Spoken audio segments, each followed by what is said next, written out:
I'm not saying that all of you should contribute money, and you may not be able to do that. But everybody, anybody, I'm sure even a smile on your face to somebody who's suffering is going to be a great service. Spend time. Give something back, because you have been blessed by Almighty, and you have to give it back to people who require that. The best exercise for your heart is to bend and lift a person who is in trouble. If we can understand that and do that, that is going to be something which will give strength to your whole personality, and which will help you to have that spiritual connection with the Supreme Soul, which you all think you are going back. And finally, as the last advice, and the most important advice I should say, is to say that you have to have Almighty or the Supreme Soul or Allah or Ishwar or Father, whatever we call it, as your partner in life. And without Him, you're not going to be successful. I've gone through different stages of my life. I have been an atheist while I was a student. I have been somebody who believed or not believed while I was a practicing doctor initially. I've become a great believer in God as I progress well, and I am somebody who is thinking that everything happens according to His wishes and will. And we are here, came from Him as a soul, and whatever we are here now is only actually a costume which we are wearing. And this costume will have to be shed here or left here, and you are going to go up to Him as your soul. And if you want to be actually in the next world, which according to all of us or most of us is going to be an eternal abode, you have to take Him as a partner in everything.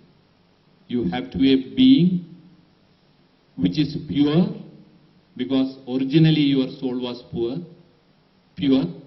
which was corrupted by your activities, corrupted by the environment.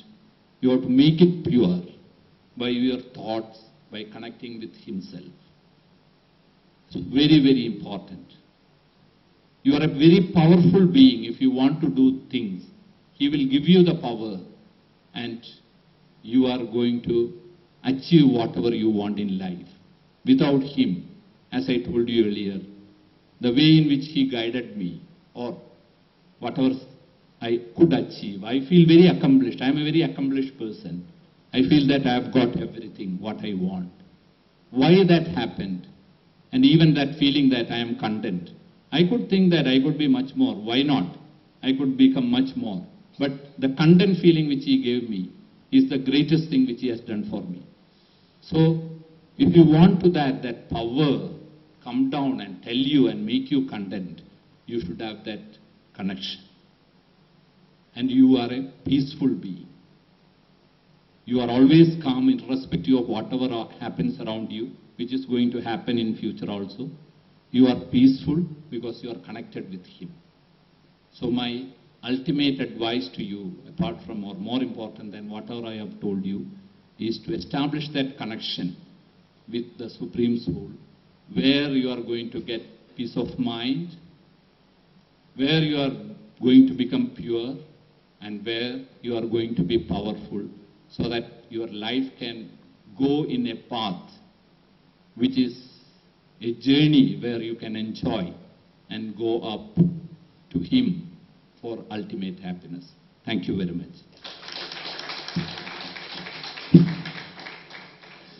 Thank you, Doctor.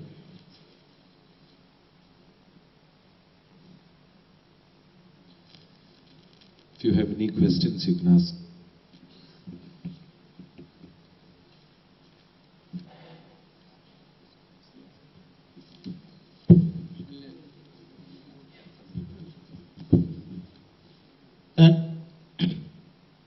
This is about your third donkey. We may see that the donkey is not doing anything, but I now understand the donkey is dreaming. Now my question is, how this dream is translated to others? Means how your mission field, your dream, is getting transferred to your downline people. Because there is a large number of people from different environment and all. So each of them have to be brought to your way of thinking, your dream. So what are the techniques that you follow for that?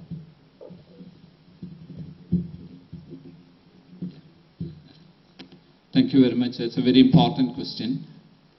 The important thing is that you should develop a culture of communication in the organization. Many organizations are not able to have that culture of communication, and I'm not saying that we are also great in that, but we are trying to improve. There must be a ways in which people from different levels can convey their experience, their anxieties, and their appreciation up and down.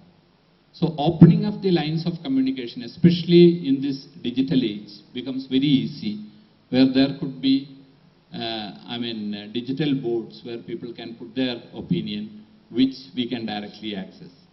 Now, if you have a new program or new idea, you can put it forth on such forums. In most companies it is possible, or if you call meetings and explain to people, you can get their buy-in. You should try to get people as much as possible committed to what you are planning, and that message should go around.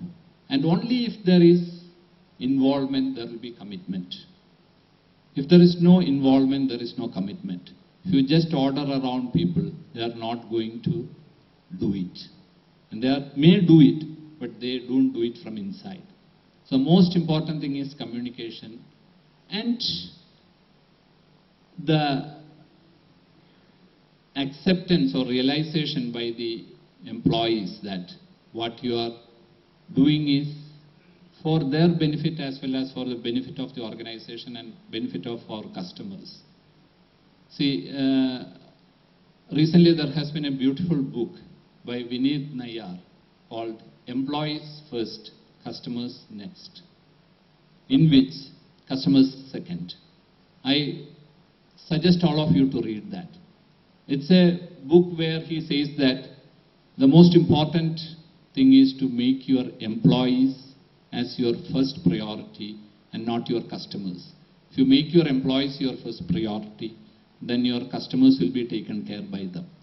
And he has gone into extremes where he wanted to invert the pyramid, present pyramid, where the chairman, the board sits at the top, sends down their orders, and the people at the bottom accept that. He says that the whole thing has to be reversed. The employees they have to be at the top, and they have to be telling what is to be done, which as facilitators, the board and people like that have to do. That is ultimate in employees' empowerment actually. So I think those things should help a lot in bringing the people a buy-in and take it forward. Once they buy in, then you need not be there actually. They will take care of that.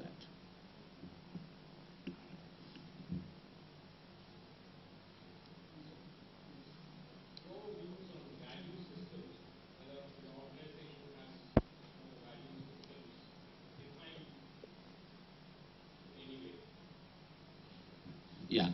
See, as a healthcare organization, we believe in certain things. We have openly declared that in healthcare, profit should be a byproduct and it should not be an aim. When you say that profit has to be a byproduct and not an aim, that immediately makes it very clear that your aim is to serve or treat patients for curing them or helping them, and the profit comes as a byproduct. So such things, if you say that this is organizational policy and your value is for the patient and for the cure of the patient, I think that sends out the message, and you need not explain too much about what you are doing, what you want to do. We very firmly believe that, for example, in MIMS Calicut, you will see that in spite of all sort of initial compulsions to pay commission for sending investigations, like many of the organizations unfortunately do.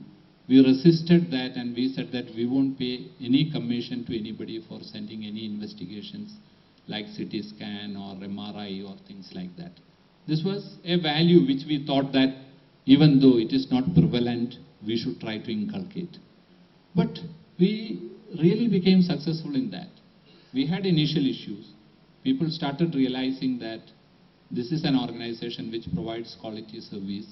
And there were doctors who were willing to buy in and sending cases rather than looking at immediate realization of some commission by that.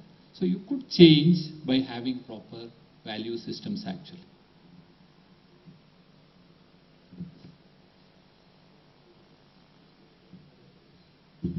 First of all, thank you for your wonderful speech, sir. Sir, you are now entered in the field of service sector. Maybe you are the doctor, that's why you entered in the hospital and other clinics, and you have started very good reputation. The same field, sir, there is now the medicinal business also there. Especially the oncology products now very costly, and the medias are highlighting all this. Sir, why don't you can start this oncology or tablet section of the manufacturing? It's the same in the hospital section. Yeah, see, we have been into, there's a sort of a limitation to how much you can increase your spectrum. So manufacturing is not one area where we have entered so far. I'm not saying that we won't do that, but as it stands, we feel that there's a huge requirement and a scope for doing ethical practice in the service sector itself. And that is our core competency. Even in that area, if you want to do, you can help a lot of people.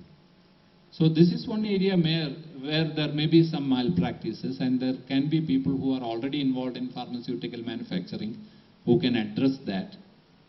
But people like us are experts who have over 25-30 years done this.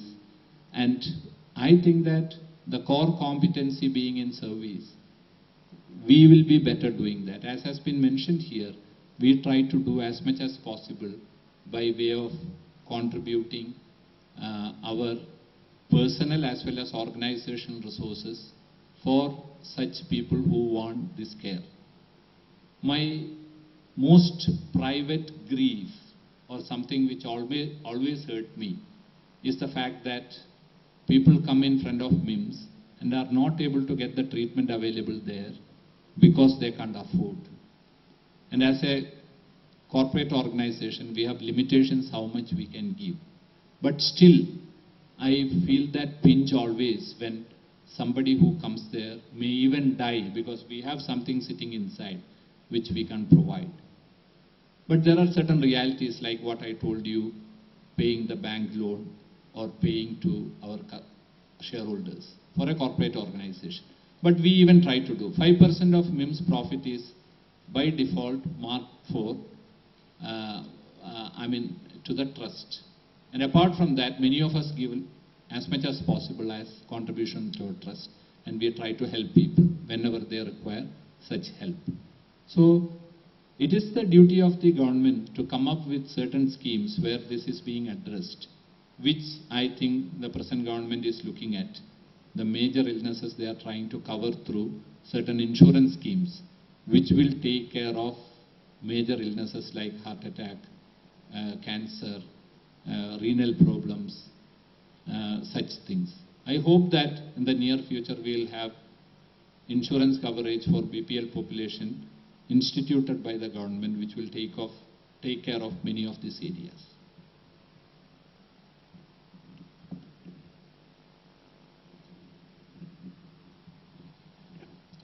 I think it is time to conclude. I think many of you sitting here would be thinking I should have brought my son here to hear this talk. For them, let me say, whatever you have heard today, it is going to be available on YouTube and Facebook. So all your children, you have the opportunity to show them. So please utilize that. Next is... I just wanted to